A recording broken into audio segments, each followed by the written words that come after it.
Yeah?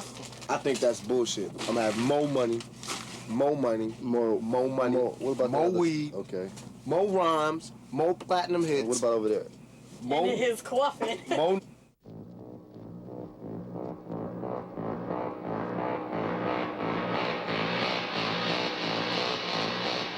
And mighty Iron Mike Tyson comes out blazing against the challenger Bruce Seldon in a devastating first-round knockout. Backstage, Iron Mike is greeted by longtime fan Tupac Shakur, who also wrote Tyson's entrance song. I'm in this shit for the honor and the respect. That's why this shit feels so good. Truly believe that I've been blessed by God and that God walks with me.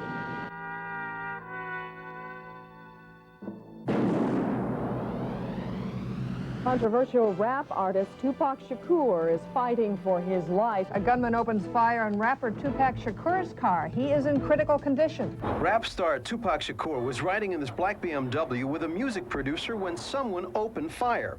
It happened on this crowded Las Vegas strip late Saturday night. 5 bullet holes hit the passenger door. More shots flattened 2 of the car's tires. Shakur took several bullets to the chest and is in critical condition in a Las Vegas hospital. When the shooting began, police say Tupac was traveling in a caravan of 10 cars, returning from watching the Tyson-Seldon heavyweight match. That shit ain't funny, because if I die before June, I swear to God, I'm gonna haunt y'all.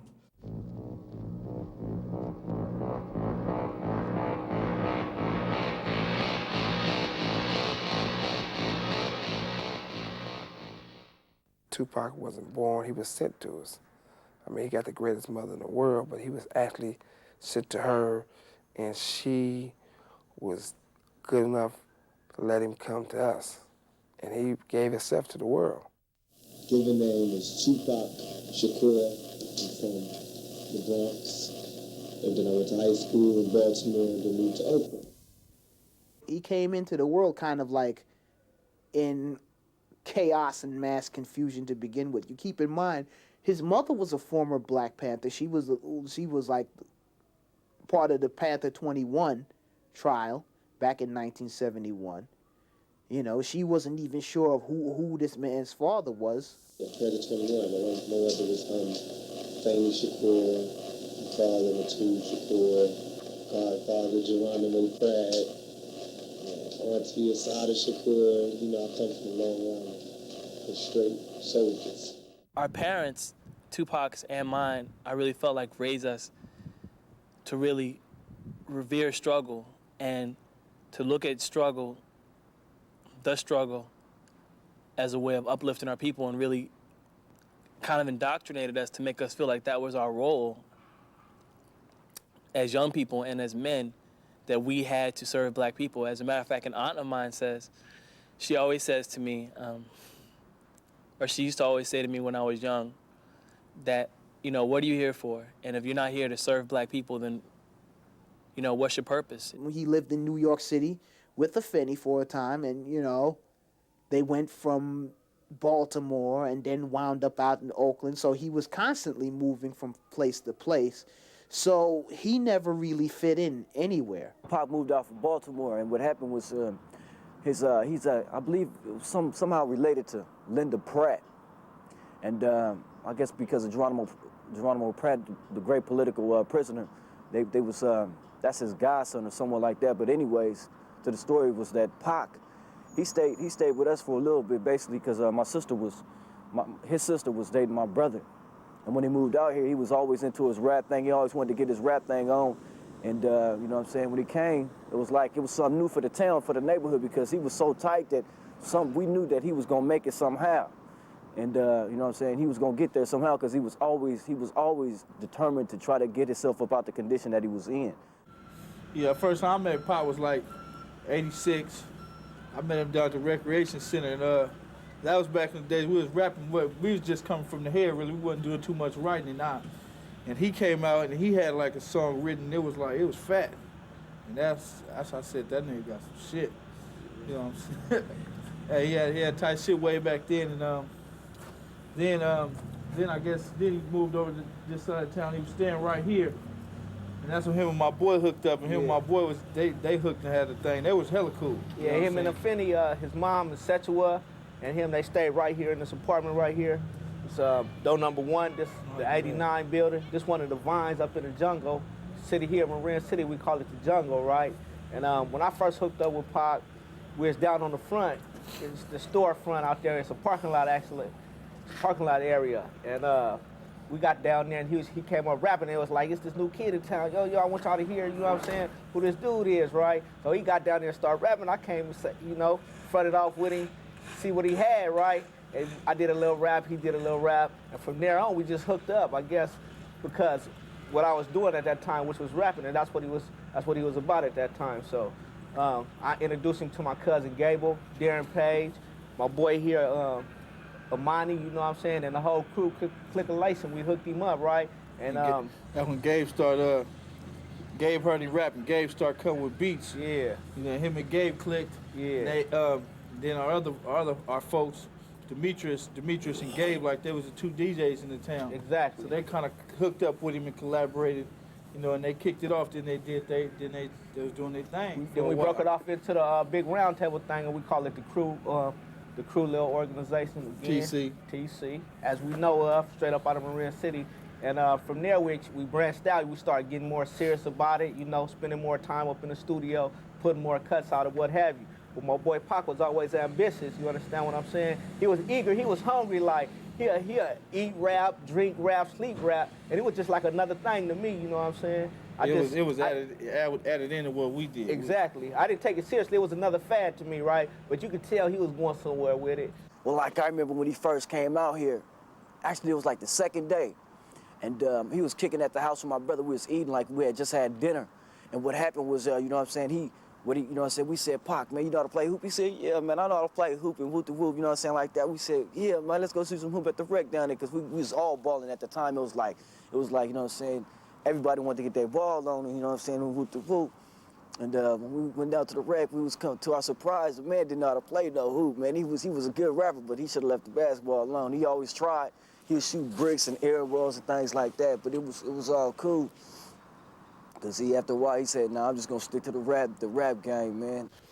He had the New York flat top like he had in Juice. We always laugh at him about it. I was about 15, 14 at the time. And my homeboy, Willie Dinsby, known as Ant Dog, Anthony, he was going out with Setua, his sister. So Tupac used to always come around to the house, right? We'd be like, you know, he had the New York with the holes in the pants and, you know what I'm saying, the flat top. You know, we was real bummy and shit. We always talk about him. Oh, look at you, little funny looking motherfucker. You know what I mean? Like, fuck you. You didn't call me that, you know, that New York shit. And we used to punch him, run around the building. He'd catch one of us. We both beat him up and shit. But he was still like a brother, you know what I'm saying? They used to tell me about this guy from New York, this new rapper named Tupac. And his name was MC New York. This dude named MC New York, whatever, whoop-de-woo, and everybody was telling me how good he is, you need to battle him. So whatever, I ended up leaving Florida, coming back to California. And one day I just happened to be at the bus stop, and I was going back to Novato, and here comes Demetrius, friend of Demetrius Strickland, another guy. We eventually all lived together. I see him and Tupac at the bus stop, and he's like, hey man, what's up, this is Tupac. And then I'm with my friend Terry August. You know, it's us, my friend and Tupac, and whatever, it was like both of us, so it was like the situation for like a little rap battle, you know, and they was like, oh man, you gotta rap against him, because my partner was a beatbox. And so here we go, he busts out his little rap. He had a song called Girls Be Trying to Work a Nigga or some shit, and he busted that rap, and it was hella cool. Then I bust my little rap, I had little raps too. So we called it a tie. So we was going back and forth, and it was a tie. The bus came, and if the bus didn't come, we weren't going the same place. We probably might have just went different ways and might not have just really kicked it. But the bus, we were going the same way. We got on the same bus, so we ended up kicking it all on the bus. And from that, next thing you know, we had a group. And that's when we became One Nation MCs. At first, we didn't have a name. We was like, whatever, we just rapping together. Anyway, so I ended up getting kicked out of my house. And Tupac gets kicked out of the house. He stayed in his godmother's house. So we all move in with Demetrius. My other friend, Terry August, got kicked out of his house, so he moves in with Demetrius, too. Demetrius' dad just went to the pen, so he got the house to himself. So we all moved in. We're living there. Everything's cool. We got the rap group. Terry's the beatbox. Demetrius is the DJ. Me and Tupac are the rappers. Then my boy Gable, he was like a good friend of mine. So he was like the DJ, he was my DJ, so we decided to have 2 DJs. Usually when Demetrius is not there, that's when the chaos happens in the house, because Demetrius he's not there to keep the house disciplined, so shit goes chaotic. And Tupac and Terry gets into an argument. The argument was over a Nintendo game, who had winners and shit. And Terry was always the one that tried to run the house when Demetrius wasn't there. Tupac and Terry had been arguing all week. Anyhow, Terry told Tupac when he left, man, you better do the dishes, because it's your turn to do the dishes, and you better have the motherfucking dishes done when I get home. And it was like, I knew he wasn't gonna do it, but I guess he wanted to punk him to see what he'd do, to see if he'd make Tupac do the dishes. So anyway, it's all day, we're kicking and chilling, playing Nintendo, getting drunk. Here comes Terry and his girlfriend. And not only did Tupac not do the dishes, he spilled like a whole big jug of something on the floor and didn't clean it up. It was fucked up. He should have did that, but he did it just to spite Terry. Here comes Terry walking in. He instantly is going off. He got his girlfriend with him, and he must have been in a bad mood. He's going off on Tupac. Tupac jumps up across the coffee table over to Terry, jumped all in his face, started cussing him out. They like face to face. You know they about to box. Me, Troy, and Gable, we all in there. We just like looking. And Tupac wasn't going for it because Terry was, he was in the wrong, but he was still bullying the shit out of him. And so Tupac, not going for it with his mouth and his attitude, he said, fuck it.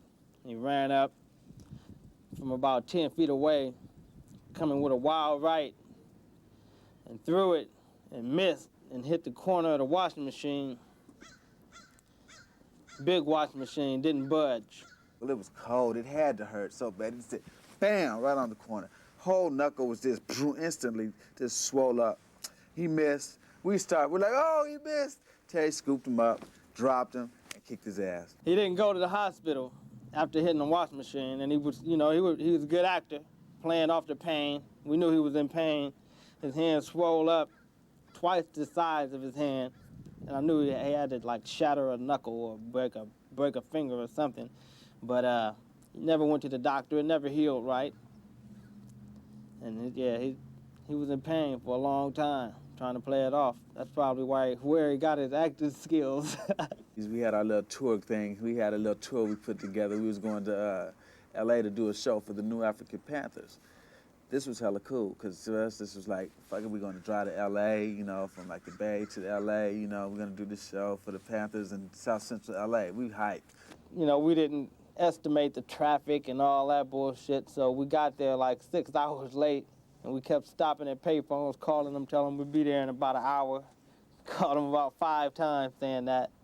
And we finally got there 6 hours late. They waited. They wasn't upset with us, wasn't disappointed. We gave them a hell of a show, a hell of a show. We had a couple songs. We had Panther Power. They really liked that. That was like our little anthem song. Panther Power, Panther Power.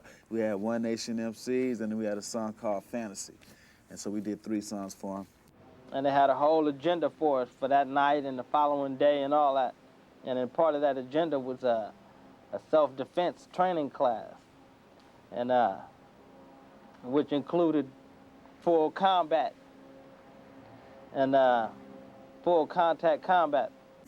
They taught us some cool stuff, I admit, but it was, it was kind of hard work. But they had to doing a lot of stuff. Them brothers know their shit. They can kick some ass. They was down with some deep black belts or whatever. Tupac learned a good move. He learned a move where if you get knocked down, you're on the ground on your back, to like crowd your back, put all your weight on your back, lean back, and keep one foot cocked back and one foot up, and just kick at the person and like just rotate around and just keep your eye on them. And they can't, unless they want to get kicked, they can't really do nothing. You can trip them up also if you know some moves like that. And Tupac learned that. And when the instructor called on Tupac to go to fight with somebody, to spar with somebody, the first thing he did before he even threw a blow was drop to the ground and get in that position so he couldn't get hit and he can keep the dude off of him. And it worked, he kicked the dude a couple times, dude couldn't get in, so he didn't lose, and it came in handy one time in Marin City. One night, we were all drinking 40s. My cousin's Jetta. And we was having a good time, you know what I'm saying? And we got to talking about girls that we had fucked and what had happened, you know, and I had messed around with one of Tupac's girls, and he was like a little bit jealous, I guess, and he said, we actually started capping, playing a dozen, talking about each other's moms, and, you know, his mom was on crack and all that shit, and we just clowning each other, you know, and it got a little out of hand, got serious, and I told him, basically, from the jungle where we at, we're getting your ass, you know what I'm saying, and he said, oh, you ain't gonna whoop me. I said, basically, I bet I can. He said, bet you can't, so I induced him to get out of the car. He wouldn't get out of the car. He's talking shit. And I tell him, well, man, this is my cousin's car, man. You gonna get up out my cousin's car. And he wouldn't get out. Tupac, man, JJ, my friend, I don't gotta get out the car. No, you gotta get out my cousin's car. JJ, you my cousin, right? You gotta get out of his car, right? Some shit. I don't know what he's telling. He said, and Tupac, I don't gotta get out of nothing. As everybody knows, Tupac got a big mouth, you know what I'm saying? He'll keep on going and going. So I told him, look, man, looked at my cousin. I said, I'm about to put this dude out your car. You know what I'm saying? Do you got any complaints about that? He said, no. I said, well, Pac, you got to go. And he said, I'm not getting out shit. So I stole on him. We fighting in the car, you know, he's trying to kick me like a little woman. But we get out the car. Well, I get out the car. I'm trying to get him out the car. I'm reaching in the car, trying to unlock the door. He wouldn't unlock the door. Nigga bit me. yeah, he bit me. And, you know, I'm going to say he is my dog, though. Now, he bit me. I finally get him out the car. We square off. We kind of... That's what I must have got there, because that's when I came by. He was like this. You was just... Throwing sets? Yeah. Yeah, oh yeah, he did bite me though. We locked up, he bit me, I bit him right back. He tried to fight. He put his dupes up, but Troy could box, and Troy was just bam, just getting him, just sticking him. And Tupac ended up falling. He tried to sweep me, I grabbed his foot, put him on his back. I said, now I'm about to kick you in your face. And he did. No. Yeah, that self-defense move. Yeah, these niggas are just. Got on his back, put that leg up. Yeah, they just rotated. He did that move. That you didn't go to LA. I didn't go to LA. You learned to move in LA. He had that leg up, circling around so you couldn't come in. I was trying to kick him in his face. Yeah. He got in the form, the little pose for it and everything. I was like, oh, he's doing the move. And he kicked his leg, and my partner just flipped up in the air, bam, and came down hella hard. It was cold, it was funny as hell. It was the funniest thing I ever saw. Shortly after that incident when he had to fight with my boy Troy, you know what I'm saying, he had fought for his stripes, I guess, so to speak, right there. He had earned his position, you know what I'm saying, established himself in Marin City. So then I took him up under my wing, you know what I'm saying, this crew organization that's out here in this jungle, California, right? And we got a lot of respect around this community and shit like that. Believe that. There's a few families here that got such amount of respect, you know what I'm saying? So after we took him up under the wing, it was like it wasn't nobody fucking with him no more, you know what I'm saying? It's like now you're gonna have to fight me, Troy, Gable, and everybody. We meant that. You know what I'm saying? We meant that. So he kind of, that was like an initiation for him right there. And he loved us for that. Troy jumped him in, you know what I'm saying? He loved us for that. Oh, yes, he did. Yes, Yeah, he did. we went He remembered us from that day on because of that, you know what I'm saying? We go to Santa Rosa and fight some niggas we don't even know And for he our be boy. the first one to just bomb on the motherfucker. Hell yeah. You know what I'm saying? After that day, I mean, we couldn't even beat him to the punch no more. Hell no, he knew that we was... Reverse that shit around. He knew that we was no joke. He said, oh, I'm with these niggas. You know, these niggas like to throw things. Like, he loved to throw things. I ain't gonna lie. You catch him beating a motherfucker, you know, rarely. You understand what I'm saying? Police come, you hear siren, we ready to break back to the car and shit. He want to cuss the police out. Police, fuck you, mother. Yeah, he hate the police. Hate the police. Let's start there. Hate the police. Severely hated these people. It was one time, he was on the front, he was parked down there on the front, I was in my Cadillac, right? I'm sitting there looking out, I'm in the backseat of the car looking at him do this show. It's like he on stage making a motherfucking movie or something on the front. It's like 4 or 5 police around him. He's like, you going off. I'm a star. Motherfucker, fuck you. Motherfucker, I'm a star. What you gonna do, punk? Now what? You know what I'm saying? Niggas used to try to tell him, calm down, man. You know what I'm saying? Because a lot of people down there was, you know, doing wrong. You know what I'm saying? Selling weed, doing whatever they, bang, bang, bang, whatever they doing. We don't want the police over here. No. These people. He said, fuck them. Fuck you, fuck them. And he was just going off. I'm like, man, this man here is sick, man. Okay, well, I'm going to tell you a story about me and Pac, you know what I'm saying, doing a little freaking. Okay, now this was back in the day. This was like 87, 86, you know what I'm saying? We was up at this fool named Jerry Akbar's house, right? Now, at the time, he was grinding heavy, you know, having it his, you know what I'm saying, having it his way.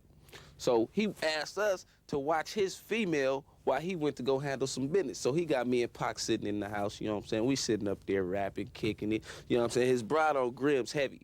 So she running in and out the room, in and out the room. Now, I didn't know she was like nasty like that, you know what I'm saying? But Pac seen it in her eye. He came at me and said, man, I think this is, you know what I'm saying? We might be able to toss her up. So what we do, you know what I'm saying? My boy Pac come with the grim shot. He like, okay, I got a little something. We gonna crush him down, roll him up, and offer it to her and see how she act about it, right?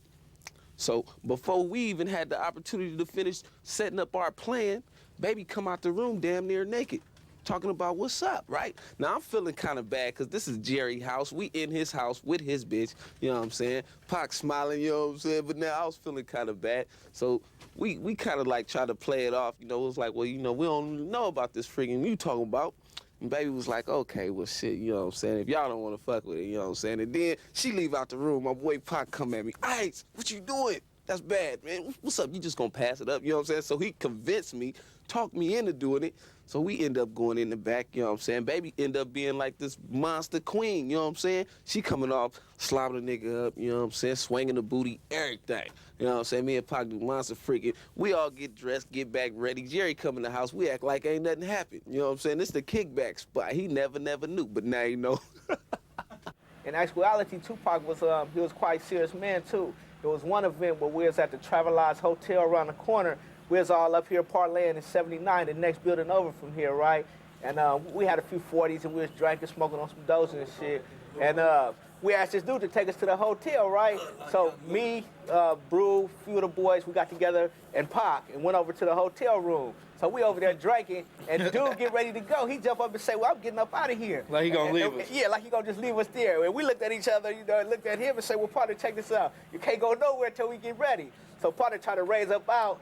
I bombs on him, you know what I'm saying? My partner Freeze bombs on him, and Pac just came up out of the blue, you know what I'm saying, like a mad Tasmanian devil or something, just wailing on the dude. Wham, wham, wham, you know what I'm saying? Kicked him all down the stairs, right? So we leave, we going back to the room.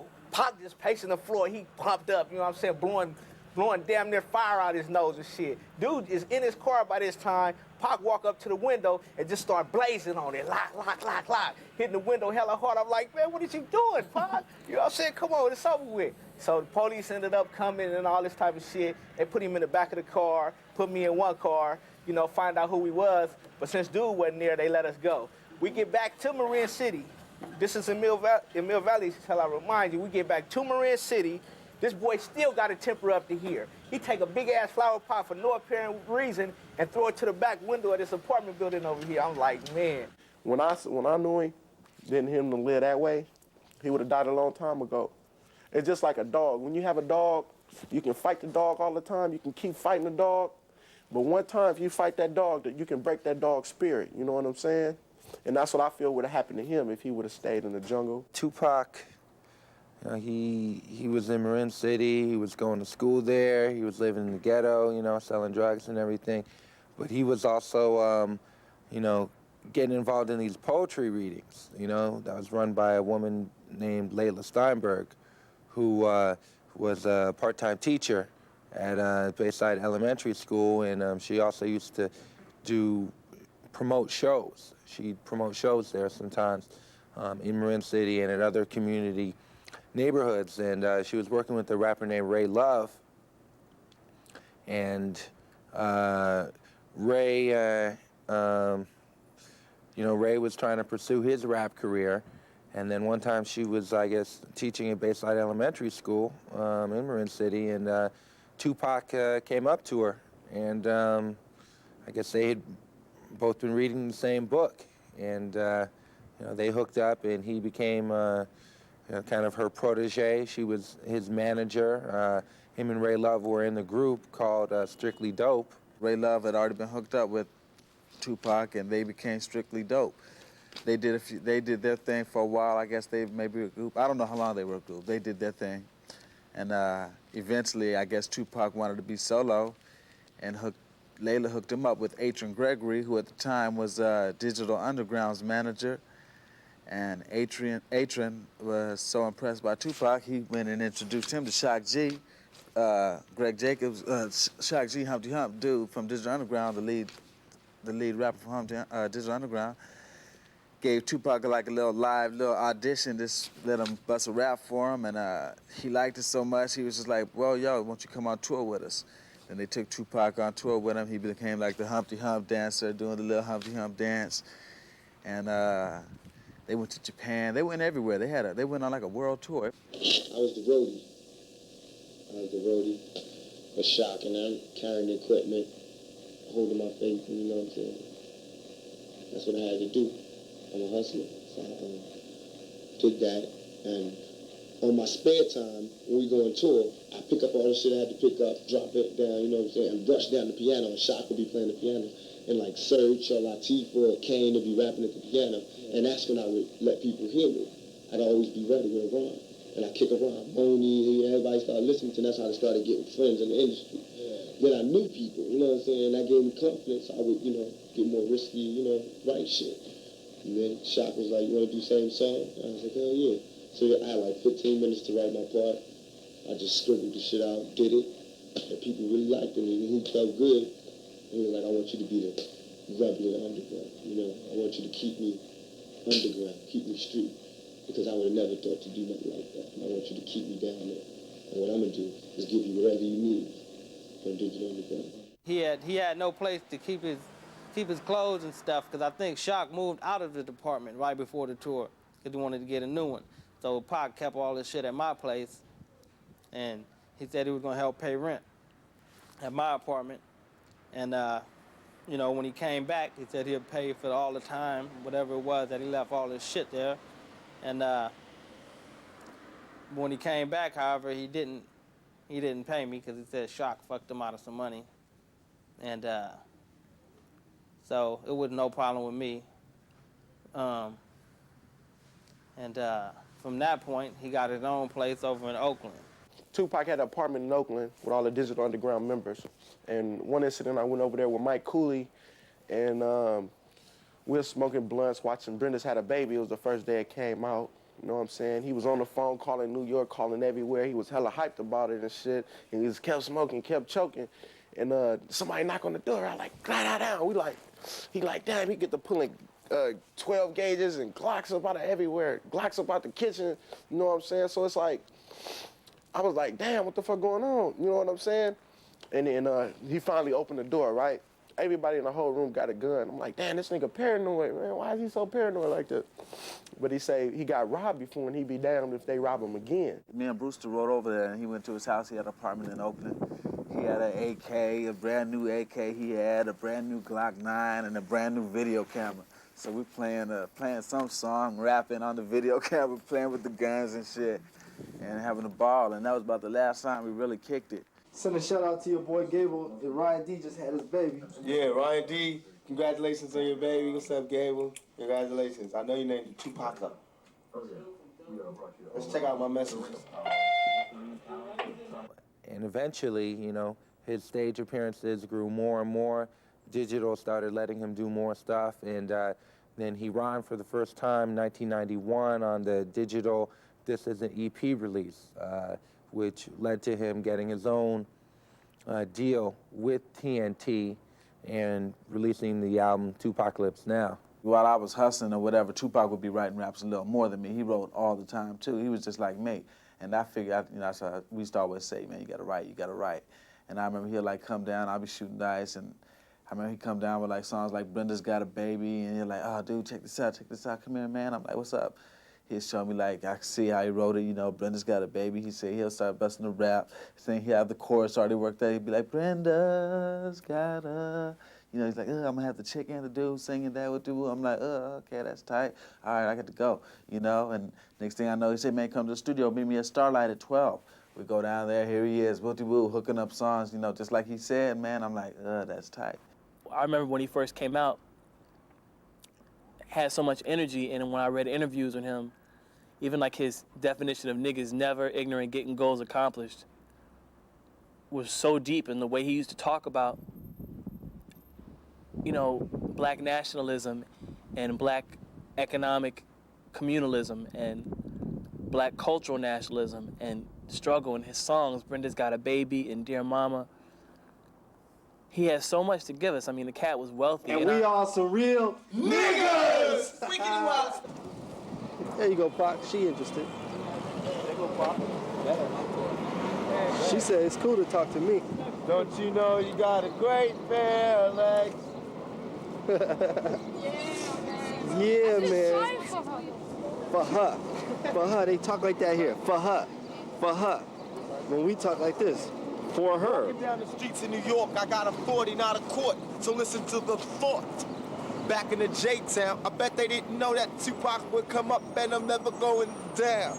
And I won't sell my soul. I left wearing silver, came back sporting gold. Drink, no I ain't fake, and I'll rape any trunk that tries to play me out, cause I know how to pump the funk. So either back up or get dumped, cause you know Tupac ain't no chump. My homies from the old block, they all down with Tupac, cause they know my rhymes rock.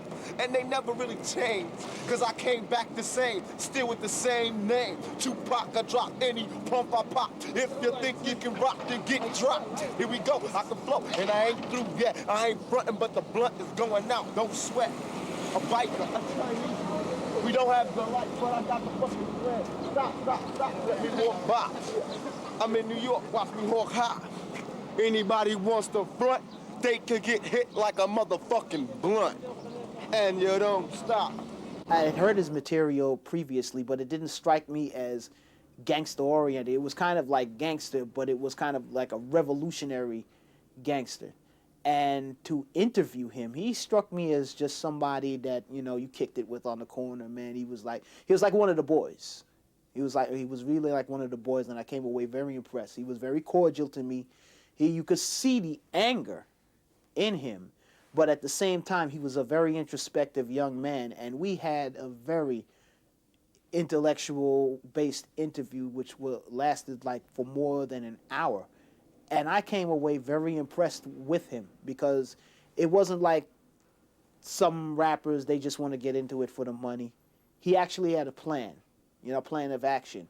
It was to make money, but at the same time, he really wanted to sincerely perform for the people. To me, it's just like this. Just the industry. To me, I put everything on the street level, and commercialized rapping is like having sex for the record company. That's like letting them pimp you.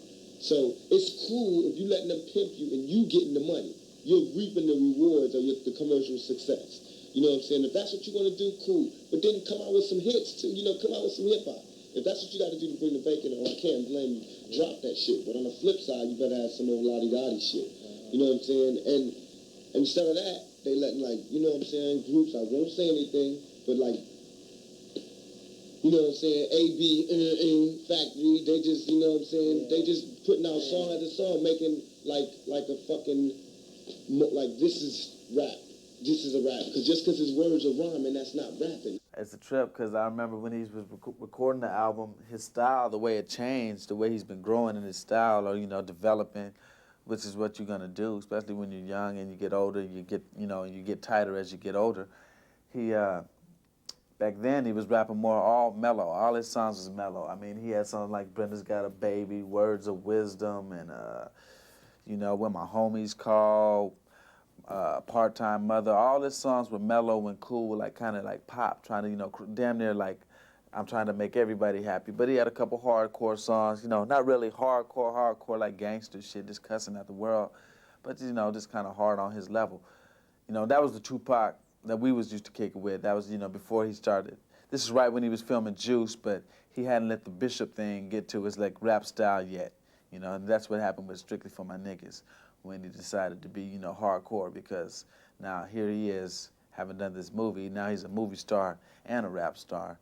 And the star he played in the movie was the person that people in the your audience or whatever thought was kind of, damn, Bishop was cold, Bishop was crazy, you know. So now, Tupac, you was Bishop, what's up, Bishop? Now he's like hard now, and so he had to go with that role now all of a sudden, and even though that wasn't really him.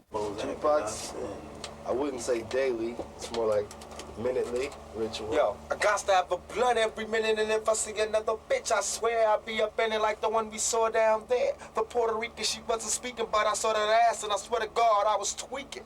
I just had to have some, just like a piece of gum, maybe bubble yum. I want to chew it, do it, screw it, and leave it alone, cause yo, you know how I bone. Sweet black pussy. And when Pac came through, he liked fucking with us because we always kept good unity, and we had like, you know, 15, 16 motherfuckers in the house all the time. You know what I'm saying? And that's where me and my boy, we came up with this idea for a group called Two from the Crew. So Yeah. our thing is TC, the crew. Well, some of them songs we did. Yeah, we did Lifestyles of the Poor and Lifestyles Homeless. of the Poor and Homeless. Let's Get It On. Yep. Get Some for Girls. All that old shit. Yeah, this is back in '86. Then our theme song was The Thug Life. Yeah.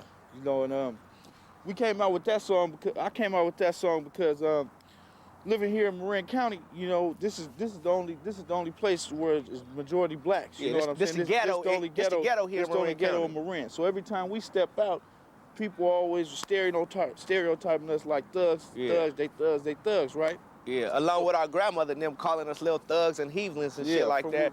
So we adapted that identity, you know what I'm saying? And, you know, we put that song out. What happened, he had came to me one day. We was over there on the other side. He had came at me and he said, cool, man, I got this hook, you know what I'm saying? And he was talking this thug life, but he couldn't put it together, right? And I played with it for a while, you know what I'm saying? And then I started singing something.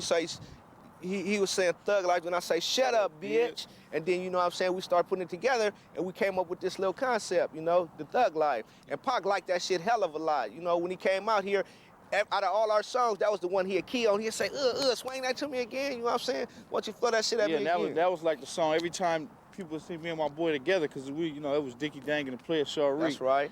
You know, they'll see us and they'll want us to sing that song. Yeah. And they liked us singing that song because they could feel, you know what I'm saying, we was coming real with it. You know what I'm saying? Especially in the parties, you could see the impact it had because when we up there on mics and shit, when we on the mic and thing like that, and we singing that shut up bitch slogan, the whole party, shut up bitch, you know what I'm saying? And it's song like that, you know? Yeah. Like adapted to that because he liked the unity we had with each other because you know what I'm saying, it's like if you fuck with one, you gotta fuck with everybody. That's you know right. what I'm saying? And he loved that unity. He always wanted to be a part of something. Yeah. That's why people say he liked the West Coast more because it was a lot of love. Thug Life, originally, it was him and Stretch Walker, who was from New York, and Stretch was connected with a lot of people on the East Coast, such as Notorious B.I.G., and the whole Thug Life idea was that, you know, these people would be like united ghetto soldiers. They'd be able to walk into any hood, anywhere. I say thugs, I mean like niggas who don't have anything. That, you know, they dress like the killers of the thugs because we all come from the same thing, but they don't have nothing, but they got that talent, they got that spark, they got that certain something, whatever it is that can get them out. Those are thugs now. That's the redefinition of it. And it was really Tupac, this guy from Inglewood named Big Psych, who was involved in the hardcore underground scene there. Tupac's brother, Mo Preem, and two other guys, Macadocious and Rated R. And they were Thug Life, and they eventually released an album called Thug Life Volume 1, I think in late '93, early '94. And that album did go gold, but I guess it got held up for up to a year because the record company decided that the first product that they came out with was too, how do you say, too underground, too hardcore.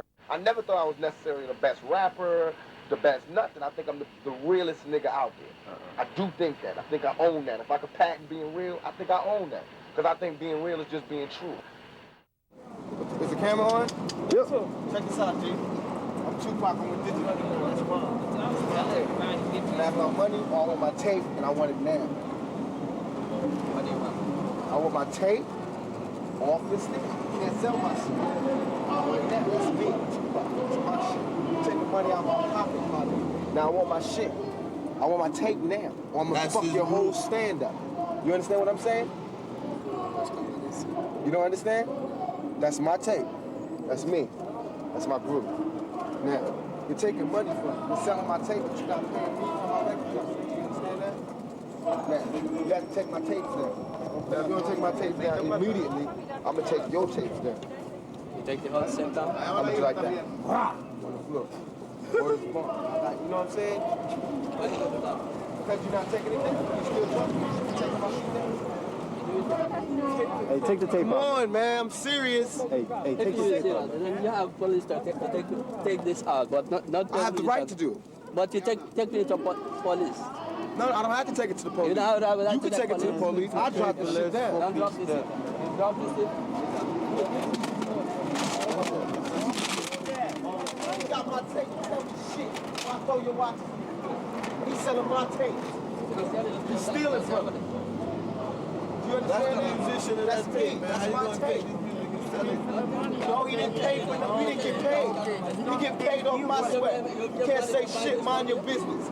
You mind your business. You don't have nothing to do with it. You ain't got shit to do with this.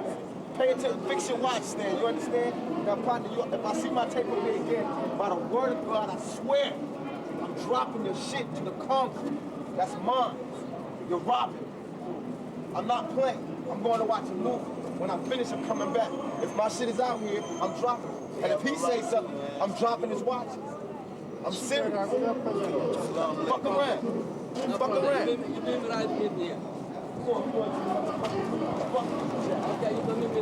swear to God, I'm not playing. Okay, I know you're not playing. I know you're not playing. None of my tape. None of my tape. Don't fuck with you go underground shit.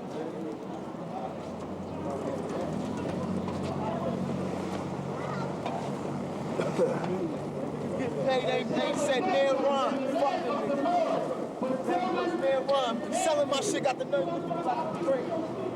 Yo, all my homies back in the O and the J, all them niggas. Fuck y'all. Cause y'all ain't here right now, so fuck all y'all. Nah, what's up tomorrow? And all them niggas. I don't know what's up. What's up? Who is it? Who is it? What's it? I want some eggs. What I want? Some eggs and sausage. I'm starving. Oh my Tracy, baby. What's happening, baby? Can I get my morning?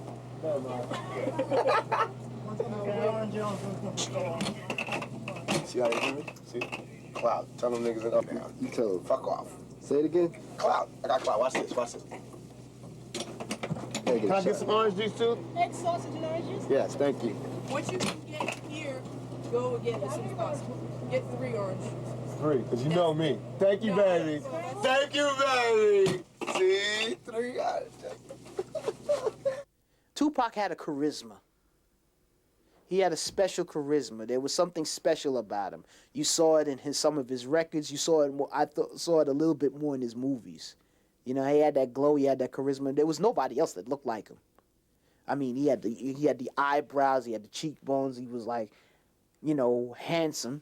You know, sometimes when you see him sitting there introspective, you know, if you're a woman, you know, you wanted to go over there and ask him, well, Pac, what's wrong? What can I do for you, baby? You know, he had that special glow about him that attracted you to him right away. This is why I do the doo-doo at, look, at the film. Ain't nothing changed, ain't nothing changed. For all my niggas back home, I want you to know I'm not changing. I'm still real. I'm still that same nigga, a blunt. I'm still real jerk. Don't be so hard on your mom, man. She ain't doing all that, you saying. I'm gonna show her this, man. I love you. Say that little skinny motherfucker. I love you, baby. Wait, who's the Mac though, Tupac? He ain't the Mac. I'm the motherfucking That's the Mac. I'm the motherfucking Mac tonight. Well, show me who's the Mac. Huh? He said you ain't got shit on him. He said he ain't having it. In the moon. He the Mac on the moon. About the moon, dude. He get all the bitches on the moon. He said he ain't having it though.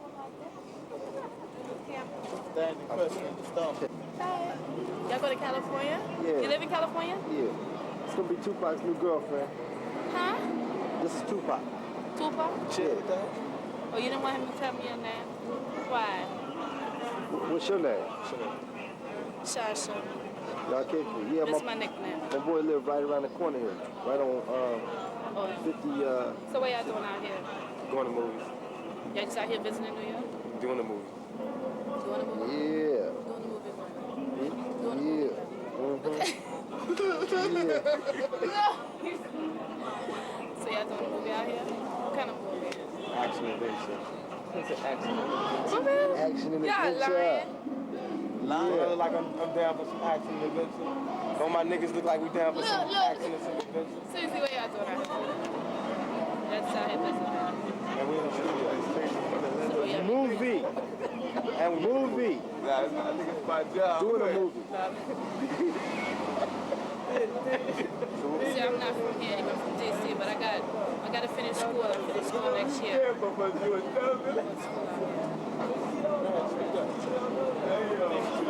How you doing, man? can't get us a discount? Huh? Can't get us a discount? I wish I could. No, I don't even get one. You know how New York is? You ain't gonna keep me warm? How long you been going with her, man? Yeah, tell me. I'm not fucking with that big bitch. I was trying to get us in. You wanted the coochie. I wanted to get us in the theater. Sure. She can't play with the yo-yo. Why would you say She can't play with my yo-yo. Yeah. Yeah, she can play with my kazoo. But if you look at Bishop and Juice, he was a thug. You know what I'm saying? And that's how Tupac wanted to sort of put it thing out like Bishop. He's a thug. Don't fuck with him. Don't fuck with me. You know what I'm saying? I'm willing to die for what I believe in. This and that. That's the attitude he wanted to portray, but he wasn't really like that. You know what I'm saying?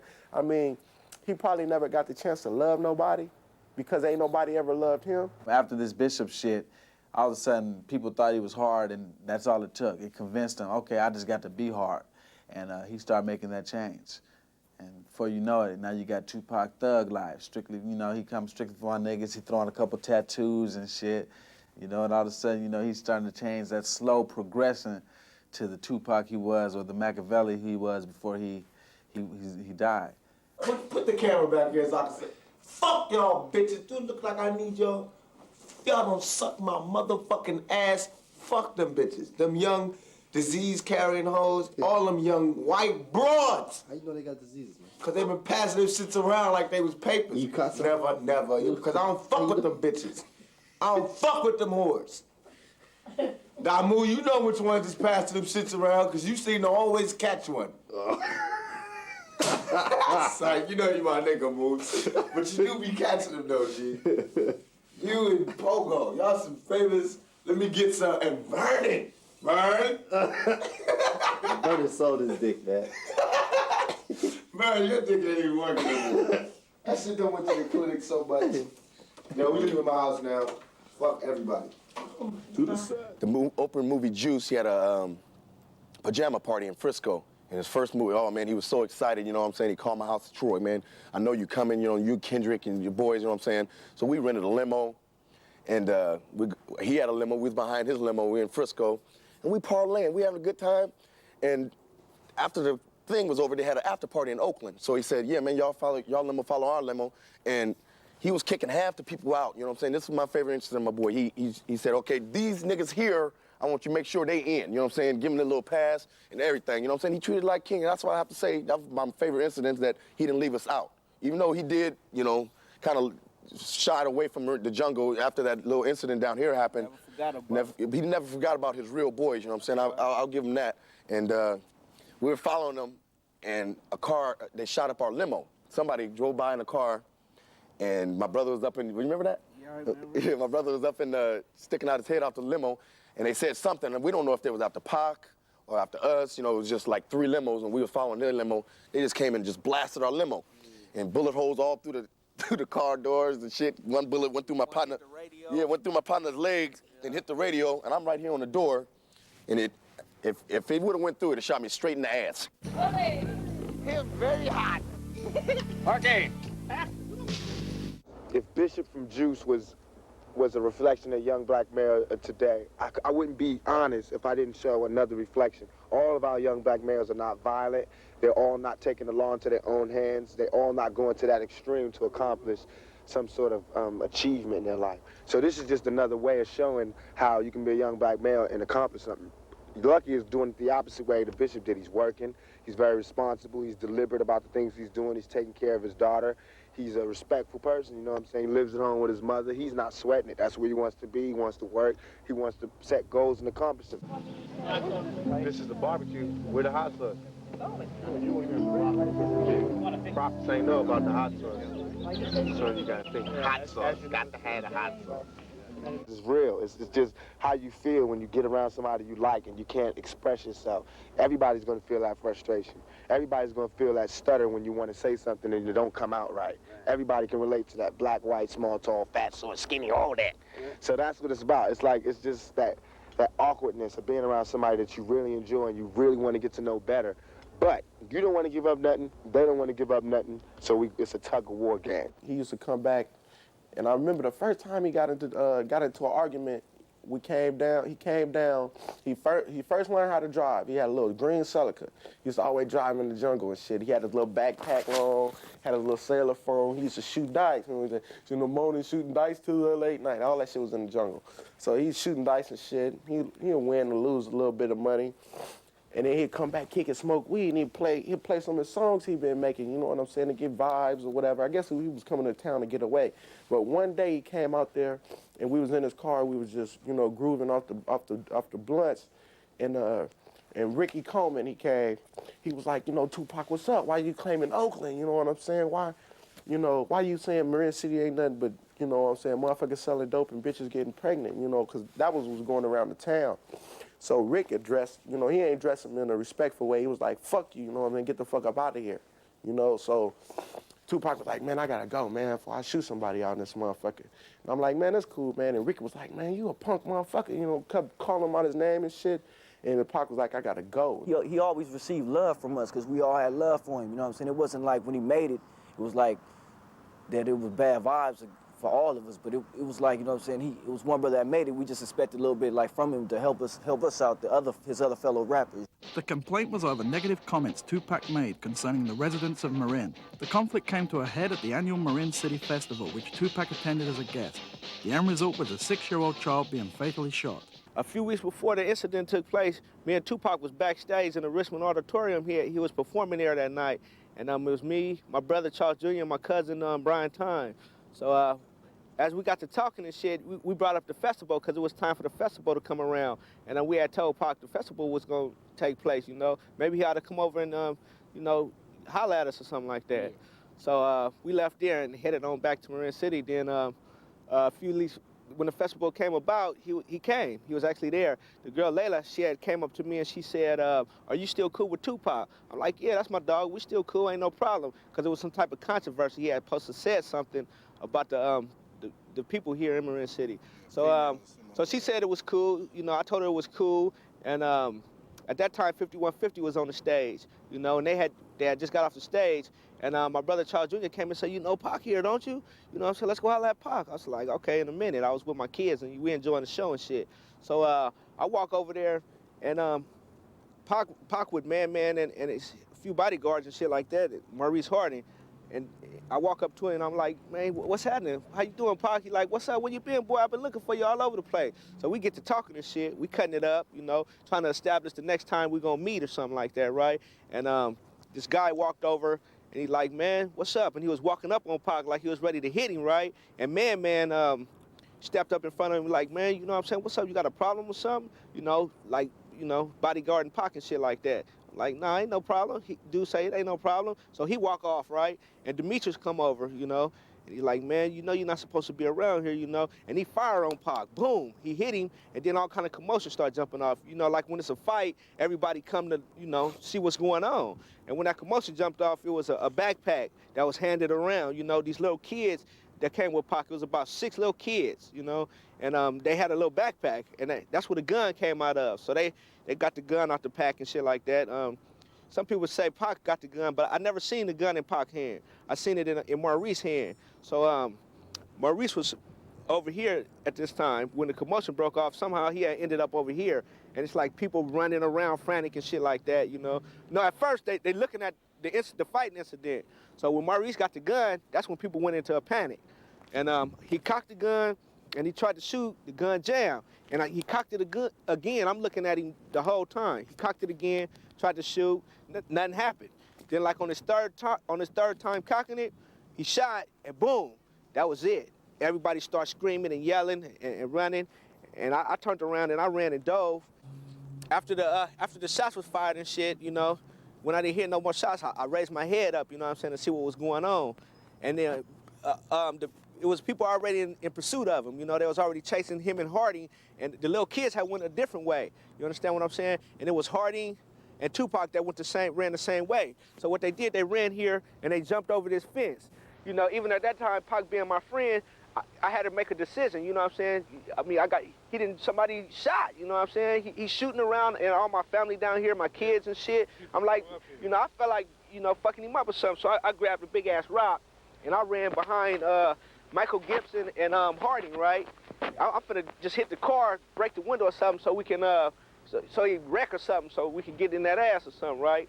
But when I went over there and I got over the fence, Michael Gibson was already there. And he in the car, he just putting them on, Pop. He just throwing, you know what I'm saying? He just putting them on him, right?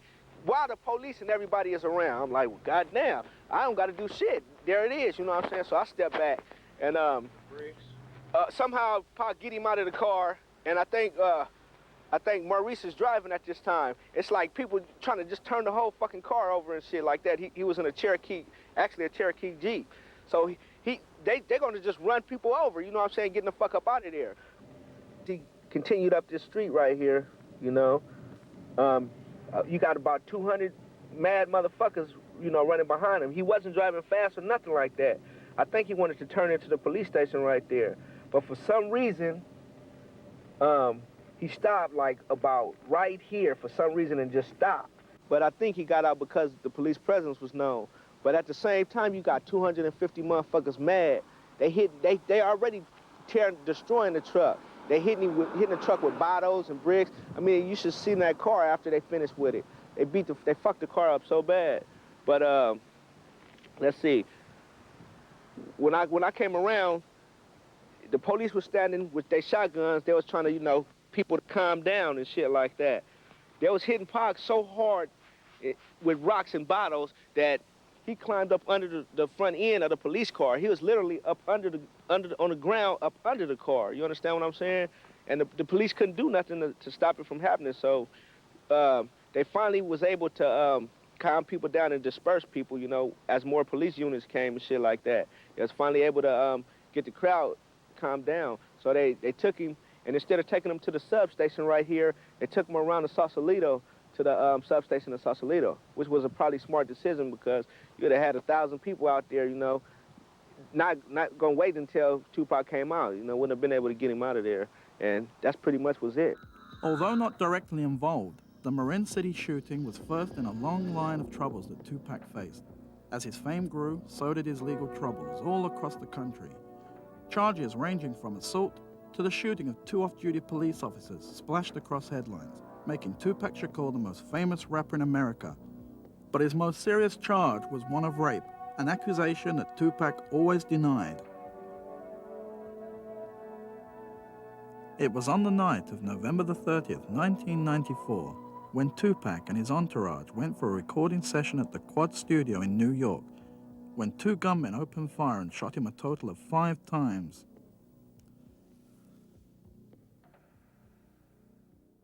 Once he was shot and then survived, and, you know, was pulled into the ambulance, you know, giving the finger, you know, and then came back to his case the next day to you know, to find out, you know, whether they prosecuted him or not, whether he was guilty or not.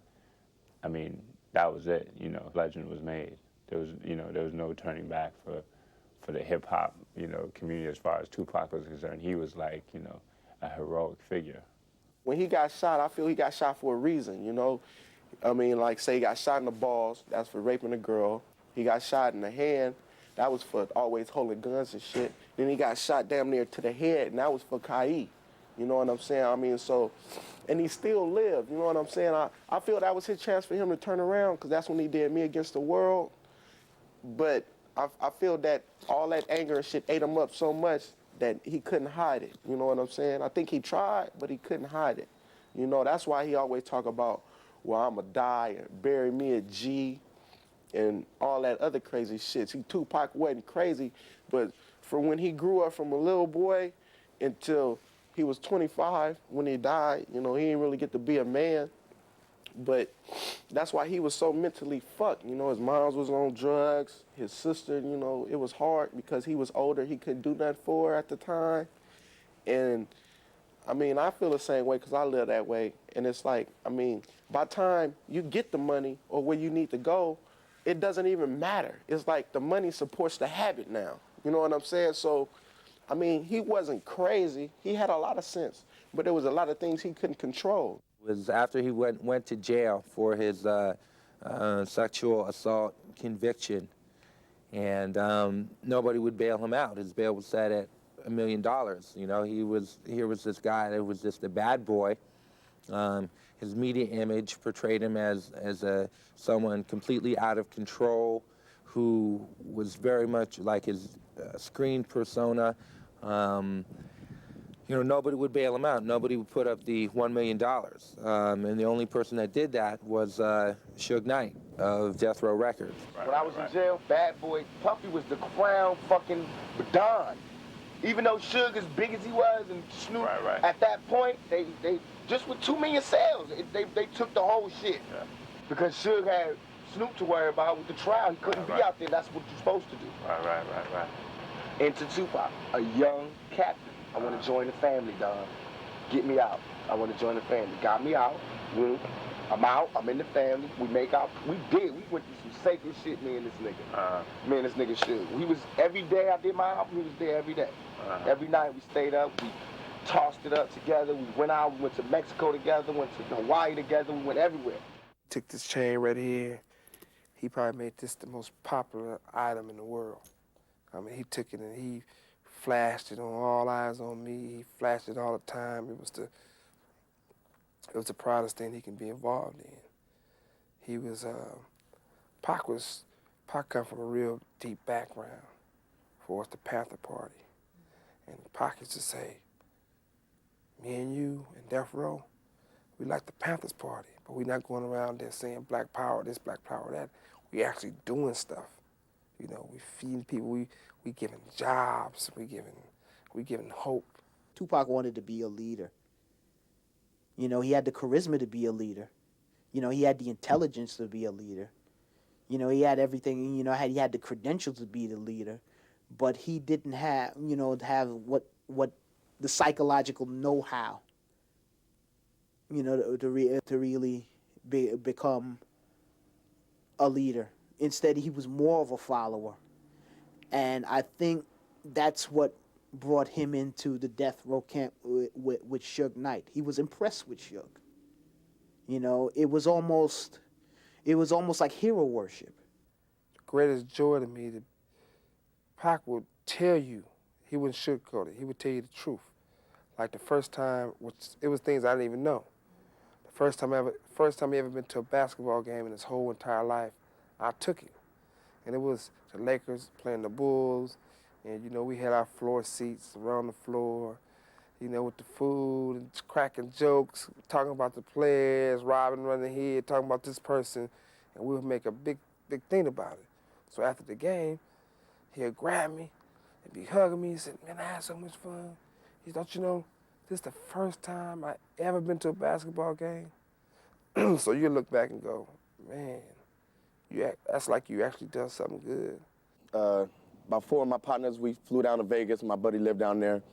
And we was going to the clubs and hanging out. 622. 662, yeah, that's it, 662, yeah. So we pull up to the club on a Friday night. We get there Thursday. We come up on a Friday night, and we ask them what time the club closed. And they say, oh, it closed around whenever Pac and them leave. We say, Pac in there? He said, yeah. I said, we need to hook up with our boy. And we're looking. He in his drop-top Rolls Royce. You know, I'm proud of my boy. I said, Pac, we jump out the car, you know what I'm saying?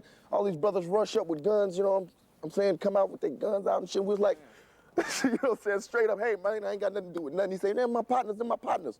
So he rushed over, he gave us nothing but love. You know, he hugged us, he said, hey, man, I ain't gonna lie. I like to kick with you niggas as much as I can, but I'm about to go fuck baby. And we was like laughing and shit, you know what I'm saying? He said, but I'll tell y'all what, y'all meet me here tomorrow, and I'll get y'all in. And we was like, all right, cool. So next night, we parlaying. After the fight, went to the fight, kicking it. We goes to the club, he pulls up in the Rolls, him and Suge. And, you know, there's so many people just going Tupac, going crazy. I knew he had love for us when I just broke out and said, Jungle. That's all he looked, he spotted my face and said, you. So I, feel like a little celebrity, pull on up, you know what I'm saying? He say, yeah, man, you niggas meet me in the back and I'll get y'all in. So we out there for about an hour, you know what I'm saying? My partners is ready to go. Say, man, fuck it, he ain't getting us in. It's parlay night, you know what I'm saying? Let's get on. So right when we get ready to leave, he sticks his head out the door and say, there he is right there. Treat us like kings. Got us in. We're in the back chilling like superstars, you know what I'm saying? Danny Boy, Tyson, Pac, Suge, we back there just kicking like major giants, you know what I'm saying? He give whatever y'all want to drink, man. You know, we drinking, and smoking blunts, weed, everything. We goes in the club, we parlay. I don't see my boy for the rest of the night because I'm a freak. They don't leave niggas know I'm a freak, you know, I get freaky, you know what I'm saying? I'm on the dance floor all night, you know what I'm saying? And after we, you know, it's about 5 o'clock in the morning, we about to bounce up out the club. I come up to him, I give him a hug, man. I say, man, you stay up, man. I'm proud of you, boy, you know what I'm saying? You keep it alive, you know what I'm saying? And the look in his face, you know, I could tell that he wasn't, you know, he wasn't really happy, you know what I'm saying? So me and my boys bouncing, we get outside, I said, man, that man ain't happy, man. He said, how you can tell? He said, man, you see his face? It's like Suge was running everything. I'm gonna have to let that be known. Suge was running everything, like snapping his fingers, niggas was just running and shit, you know what I'm saying? But I told him, you know, he didn't look happy. People felt that Tupac or myself attacked people. Pac only attacked the people who wasn't right with the community. That's how he really felt. If it was a rapper who was fake and they were only doing it for the money, Pac attacked him. If it was a rapper that messed with guys and go both ways, Pac didn't feel that was good. Because Pac felt he was real serious about the music. So if you're a producer or you rap, and regardless if you're married or not, and you got a boyfriend that works for you, a real boyfriend who used to be a dancer, Pac would study all the facts. Pac was real smart. So before he say something, he'd go and do his homework. He'd say, okay, this guy right here, they say he gay, he go both ways. I'm not gonna put it out there on him yet, but I'm gonna do my research, and if it's true, the world should know. Because this guy might be around one of those little kids one day and mess around with them, and you know, so I'm gonna do it to actually save him from molesting a little child. That's why Pac attacked certain rappers and said they gay. Suge is the boss. He the boss of Death Row. Suge is the Don. You understand? But I'm the underboss. I'm the capo. That is my job. For the protection of all of Death Row, to do what's best for all of Death Row. And Snoop, to do what's best for all of Death Row. My decisions wasn't based on I'm coming to Death Row taking shit over. My decision was based on Dre not being there for Snoop doing his trial. Right. And this was all for real shit. You understand? And that he wasn't producing shit. Other niggas was producing the beats, like on my album. Other niggas was doing the beats, and Dre was getting the credit. And I gotta go on MTV and be like, yeah, he did this, he did that. No, he ain't do it. He is a dope producer, but he ain't worked in years. And I got tired of that. I didn't think we needed that. I think we didn't need that. And he was owning the company too, and he chilling. He owning the company, he chilling in his house, sucking dick, eating pussy. I'm out here in the streets, you know what I mean? Whooping niggas' ass, starting wars and shit, putting it down, dropping albums, doing my shit. And this nigga taking 3 years to do one song. I couldn't have that. But it was not my decision. It was Suge's decision. Suge the one that was coming to me, because I was soft on it. Like, you know, well, fuck it, we just keep it in the dark. But the biggest battle Tupac waged was against his former friend and rapper Notorious B.I.G., or known as Biggie, which added fuel to the East versus West Coast rivalry. I possess his soul, his and Puppy. They know that I was the truest nigga involved with Biggie's success. I was the biggest help. I was the truest nigga. I don't write his rhymes, but he know how much he borrowed from me. He know how I used to stop my shows and let him touch the show. Let him blow up and do his whole show in the middle of my show. How I used to buy him shit and give him shit and never ask for it back. How I used to share. How I used to share my experiences in the game and my lessons and my rules and my knowledge on the game with him. You know what I mean? He owed me more. He owed me more than to turn his head and act like he didn't know niggas was about to blow my fucking head off. He knew. And then, if that's cool, if he disappeared, be a fucking mouse. Be a mouse.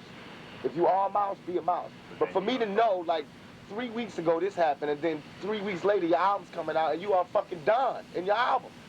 But you don't know who shot me in your fucking hometown. This nigga's from your neighborhood, and I gotta find out by myself, and I don't even call myself a Dom, just a capo. From the west side, and I'm on the east side in jail, and I know who touched me, and I know everything that happened. That's power. And he didn't know, so he was faking. And I was mad about that. And then I'm out of jail, and I couldn't believe that everybody was treating Biggie like the biggest fucking star in the world. I couldn't believe that people was buying into the player image. And I wanted to bring back that reality. You know what I mean? Just like, nobody can never be confused and think I'm fucking Mike Tyson and I'm a heavyweight champion. I'm a little nigga. That's why it's so raw to watch me just battle lions, because I'm a little skinny nigga battling niggas 3 times my size. But Biggie is not a player. He's never been. He's never had bitches until he got some fucking money. That's a trick. That's not a player. It's not a popper. So my point was to prove him wrong. I took everything that he glamorized and I personified it. When he first got released from jail, I had hopes for him. You know, we had hopes for him that maybe he would get his life back on track. But I don't know what happened in the last year of his life, you know, to make him come to the conclusions that he drew. I'm not the same guy that would come to the awards, have a problem with somebody, and whoop their ass in front of everybody. So now I got the radio, I see a problem, we quelch it, it's out, no big fires, just small little tiny sparks that could be put out. People were starting to say it's an East Coast, West Coast rivalry because it was people that's trying to make money. It was true people trying to make careers. It was people trying to get famous. It was people hustling other people out of money on the East Coast. You don't have no team, you need us. We from the East Coast, pay us X amount of dollars for protection. And some of these idiots was doing it. For us, how we looked at it is, we looked at it as we representing the West Coast, but we representing the ghetto. Tupac had a conversation with me, and he said, how do you feel I should be in the future? What you like to see from me? And if anything I told him, he would have followed it. Chain of command. That's how we was. I said, I want to see you have a record label. I'll just distribute it for you. You can have your own label, because I don't want you to be 35 years old, Pac rapping. He said, well, cool. The talent got to parlay into something, so that's what I'm doing. I'm tired of sucking and jiving. This Machiavelli album is my proof of that. I'm not predicting what it's going to sell. I'm not predicting none of that, but I guarantee it's going to shake the world. You know, it was just as if he didn't really care anymore, and he bought into a lot of the stereotypes that the hip-hop community has embraced.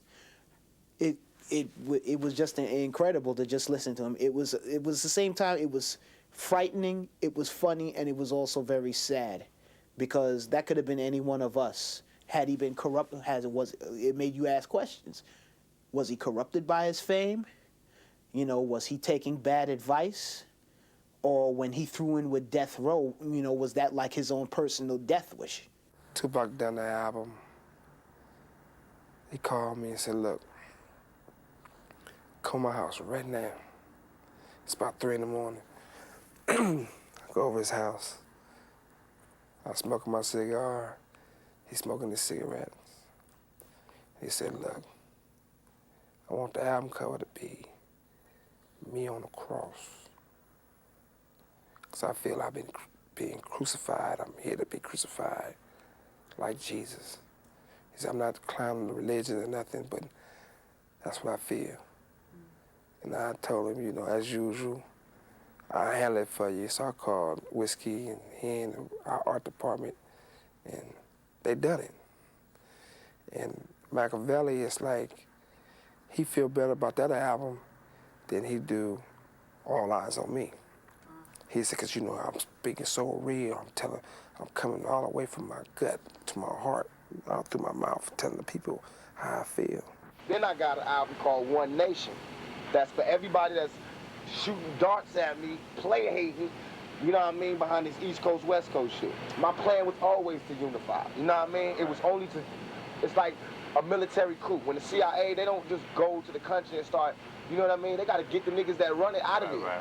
So that's what we doing. They gone now. Now we got One Nation with Greg Nice, Buckshot, Smith & Wesson, Melly Mel, Scorpio, The Loonies, Snoop, Corrupt, Daz, me, Scarface, Cocaine, Bone Thugs, Spice One, all of them on my shit. One Nation. And it's just about the hip-hop nation, all the real niggas that I recognize in the game. And it's hip-hop nation, and everybody's rapping like we one group. And it's gonna be more than one. The first one's coming out on my shit, Machiavelli, and the next, Duck Down, gonna put it out on the East Coast. One Nation Volume 2. How we met, how we came together to work on the One Nation was kind of like a spiritual vibe, like a meeting of the minds.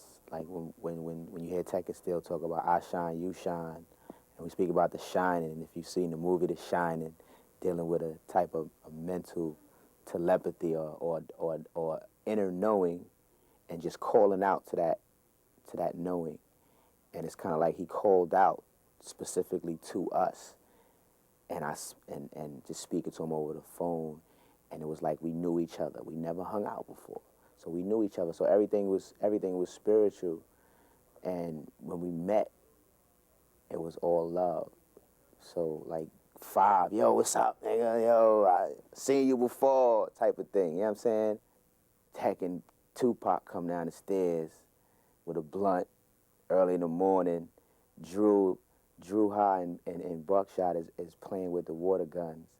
And like, it's funny to me to see Pac pick up a water gun and play. You know what I'm saying? He's playing with him, Buck, Tech, Drew. They running around his big house, his pool, and they're playing with water guns. And it was funny because he actually stopped and said, hey, don't wet the windows. It costs a lot of money to clean the windows. But it was just like, it was a sunny day, and it was all good. We would go into the studio like we did One Nation album in like 7 days. It was like we was going in like sort for a Bruce fight. How people would challenge.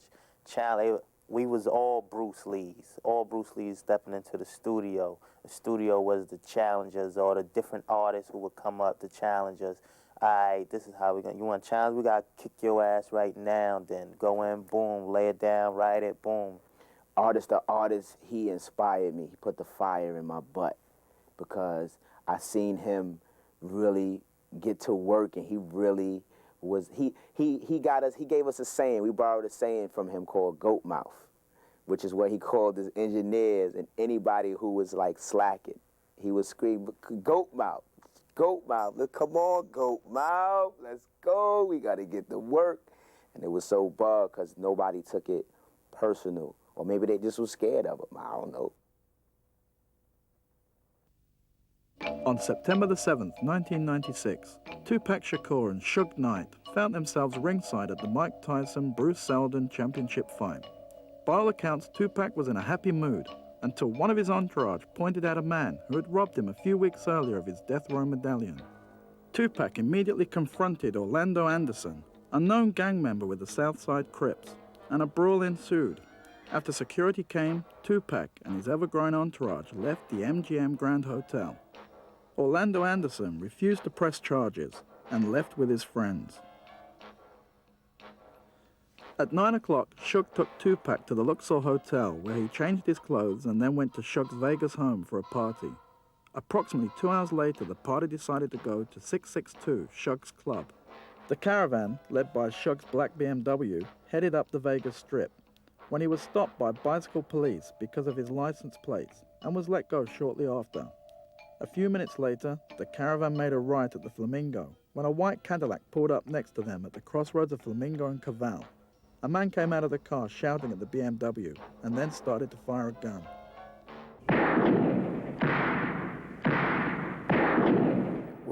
When I heard the shots being fired, Pac stood up to try to get in the back seat to get out the way of the shots. That's how he got shot in his hip, which hit one of the bones, the doctor said, and traveled to hit his lung. When he stood up, I grabbed him and said, get down, and covered him. When I pulled him down, that's when I got shot in my head. About 11:17 p.m. tonight, we had several vehicles traveling eastbound on Flamingo. Officers were at the Maxim Hotel investigating a stolen vehicle when they heard several gunshots being fired down below. They saw a caravan of about 5 cars that were traveling eastbound, heard the shots again. Approximately 12 to 13 shots were fired. The officers saw the black BMW followed by a black BMW station wagon and 3 other cars make a U-turn on Flamingo near the Maxim Hotel. They made a U-turn, proceeded westbound, coming onto Las Vegas Boulevard where they were driving very erratically.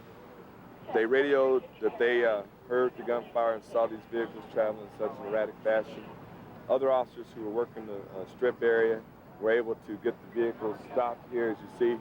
the black BMW was traveling on the rims on the right side. Once they got here, they found that the passenger in the black BMW had been shot 4 times, and the driver appeared to be hit with a fragment in the head area. I got a deep slash where a bullet grazed the back of my neck, which if it went another inch, it'd hit my spine and paralyze me all the way down. But before it's an incident, Pac saved my life also. Reason why I say he saved my life because the average person gets shot in the head, the first thing you think is, damn, I'm about to die. You know, a headshot is different.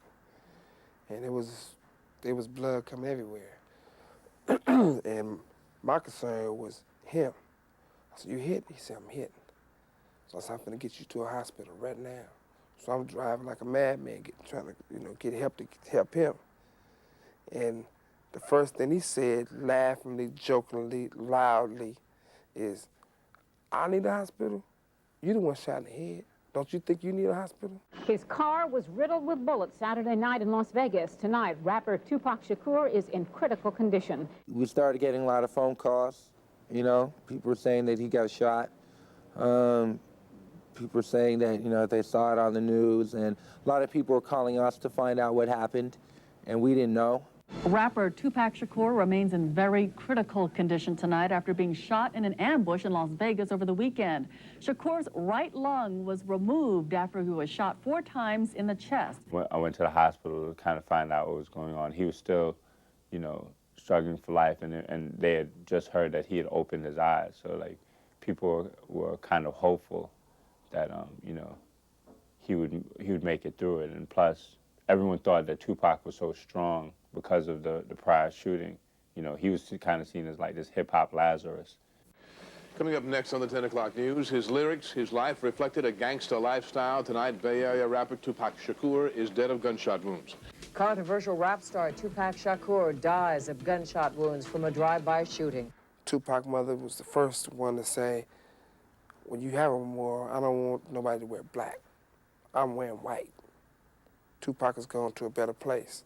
He's free now. There's nothing nobody can do nothing to him. And I sat back and I thought, I was like, yeah, can't nobody arrest him. Can't nobody try to put him down. Can't nobody fire shots at him. Can't nobody hurt him no more. He's in heaven in a better place. He was the good, the bad. He is the good. He is the bad. Represented the living, the dead. Represented the ones who walked on the street, the ones that walked behind the gates. Represented the mothers, the children. So nature, Tupac is nature. He's a Einstein, man. He's a fucking great guy. At the end, he was like getting ready to, not getting ready to check out of here, but you could see that, somewhere along the line, you kind of had that feeling he was going to die according to his preaching. He seemed to have taken up power and weapons and, this posse lifestyle as his deity. I mean, Tupac, he went from one extreme to the other. There was really no middle ground with him. And by the time at the time of his death, he was like, 24, 25 years old? But it was age without maturity, knowledge without wisdom. I mean, order turning to chaos. And Tupac Shakur should stand as a living testament in the hip-hop nation as the pinnacle of greatness achieved, but at the same time, the frailties of human weakness and tragedy. A lot of people have called him a martyr. I don't know if that's exactly true. You can't really say that he died for a cause. I mean, I guess he died defending what he believed in, and he definitely, lived that life. A lot of people say live by the sword, die by the sword, but I think Tupac's legacy really lies in the fact that he exemplified the condition of the young black male in the 1990s. I mean, I was really feeling it when he died, and all I could think about really was how much potential like we as a people and as a community, as black people, as the hip hop community, as, you know, just young people, a generation, how much we had lost. People die all the time, but it takes a real special person to die and always be remembered. Tupac is on the level of Malcolm X, Martin Luther King. I mean, you see, they live forever. Or give Ken something. I don't owe nobody nothing. I owe to put back on this planet more than I took. And if I stop right now, I already did that. To New York, I got a 40, not a court, so listen to the thought. Back in the J-Town, I bet they didn't know that Tupac would come up and I'm never going down. And I won't sell my soul. I left wearing silver, came back sporting gold. Drake, no, I ain't fake, and I'll rape any trunk that tries to play me out, cause I know how to pump the funk. So either back up or get dumped, cause you know Tupac ain't no chump. My homies from the old block, they all down with Tupac, cause they know my rhymes rock. And they never really changed, cause I came back the same, still with the same name. Tupac, I drop any pump I pop. If you think you can rock, then get dropped. Here we go, I can flow, and I ain't through yet. I ain't frontin', but the blunt is going out, don't sweat. I'm in New York, watch me hawk high. Anybody wants to front, they could get hit like a motherfucking blunt. And you don't stop.